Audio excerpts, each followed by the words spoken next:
നിഖില വിമൽ ജനനം 1994 മാർച്ച് 9. തെലുങ്ക് സിനിമകൾക്ക് പുറമെ മലയാളം, തമിഴ് സിനിമകളിൽ പ്രധാനമായും പ്രവർത്തിക്കുന്ന ഒരു ഇന്ത്യൻ നടിയാണ്.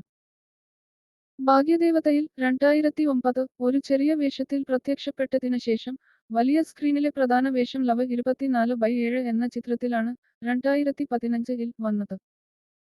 പരേതനായ എം.ആർ. പവിത്രന്റെയും കലാമണ്ഡലം വിമലാദേവിയുടെയും മകനായി കേരളത്തിലെ കണ്ണൂരിലെ തളിപ്പറമ്പിലാണ് നിഖില വിമൽ ജനിച്ചത്.